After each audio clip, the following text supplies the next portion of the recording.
Bom dia, senhor presidente, senhoras e senhores vereadores. Eu também gostaria de agradecer e parabenizar, então, a doutora Andréia e o doutor Jorge por estarem aqui, por nos prestarem, e a toda a comunidade caxiense, essas explicações, né? Eu tenho alguma dúvida no 156 e 150, que eu ouvi que 156 seria para a capital, Porto Alegre, e 150 seria para cidades menores, o telefone para contato, é isso? Tá. As aulas estão suspensas, né? Sendo que as crianças, é um número mais difícil que as crianças peguem o vírus, é isso? Tem algo que está sendo feito para que os asilos também tenham algum tipo de cuidado com a pessoa de idade, que é o mais vulnerável? Também uma pergunta que me surgiu agora, devido à doutora Andréia falar que esse vírus vem do mamífero. O mamífero é um animal que nos serve de alimento, alguns, né? E alguns são nossos amigos, nossos companheiros.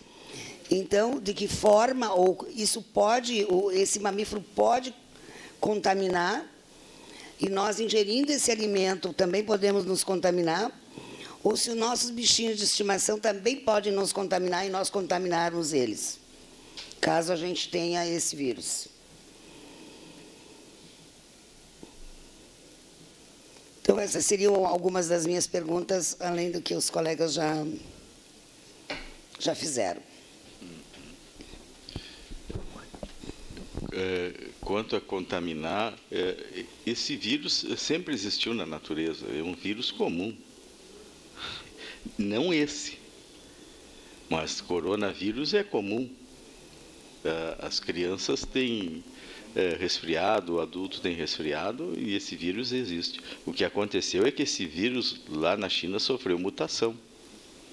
Como nas outras epidemias, eles também sofreram mutações. Mas esse vírus, coronavírus, a espécie, é comum na natureza. Não tem muita diferença. E as crianças não é que elas sejam mais difíceis de pegar, elas pegam com facilidade. O que elas não têm é a expressão da doença. Muitas vezes eles só têm o nariz correndo, mas eles estão transmitindo. Essa é a preocupação que se tem com o idoso. A criança está ali brincando, correndo, mas está transmitindo o vírus. É esse o problema da restrição de visitas aos idosos. Outra coisa que vai começar a acontecer é que nós vamos restringir cirurgias eletivas em pacientes idosos com comorbidades. A gente vai evitar que eles vão para o hospital, que fiquem circulando. Até passar esse surto, nós vamos restringir as cirurgias de idosos. Não é maldade, é que precisa. A gente vai ter que evitar que o idoso circule na cidade. Ok. Em relação ao número, obrigada primeiro, vereadora, pelas perguntas. Esses números, tem sido um certo difícil o acesso a esses números disponíveis por Porto Alegre pelo Estado, né?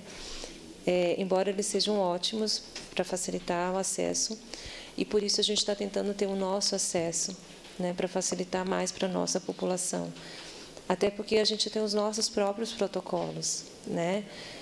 Embora a maioria seja embasado no do Ministério e do Estado, mas nós temos as nossas características locais. E é muito mais fácil que a comunicação seja mais próxima. Então, daí a gente está tentando organizar dessa forma para facilitar o acesso à população à informação. Não tem um número ainda definido? Por enquanto, não. Não. Tá certo? Então, por isso que a gente está disponibilizando o WhatsApp para as UBSs, né? Então, como a pessoa já tem um vínculo com aquela UBS, que ela procure aquela UBS, a gente vai divulgar os números depois, né, para cada UBS, para que a população possa se identificar, e até porque a maioria já se conhece, né? Fica mais fácil o acesso. Eu entendo que o número seria bem mais prático, exato, né? Exato. E a gente está com a ideia de usar o Alô Caxias para esse fim também. Tá? E usar, então, essa população acima de 60 anos para que elas possam também ficar em um ambiente, vamos dizer, mais salubre para ela, né, sem exposição, em que seja um ambiente administrativo, né, em que ela não tenha contato direto com o público. Tá?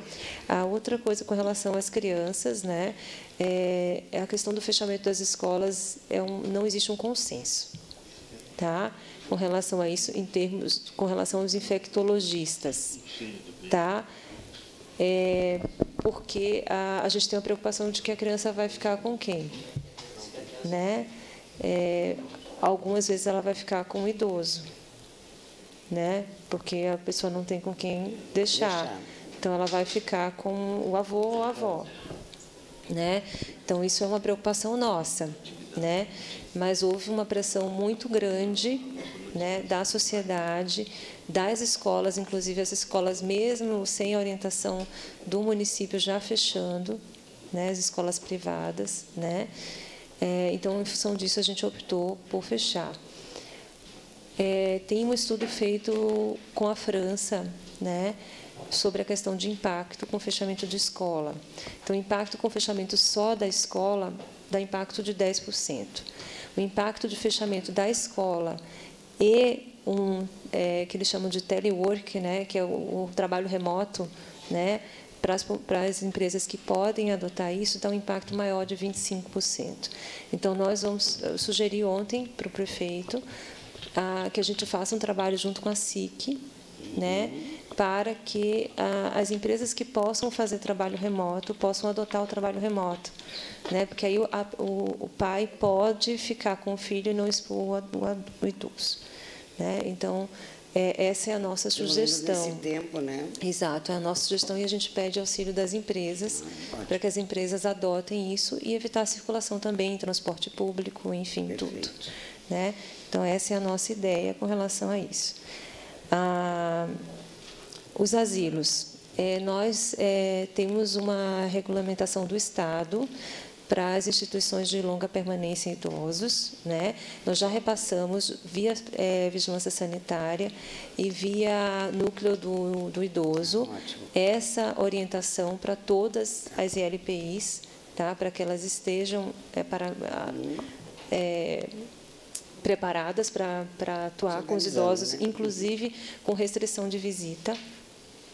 Tá? Infelizmente, a gente vai ter que restringir a visita, né? E com orientação com relação à higienização das mãos, à ventilação de ambiente. Isso está bem descritinho. Tá? Então, nós repassamos para todas as LPIs. Excelente. Tá? E com relação aos animais domésticos, é muito controverso isso.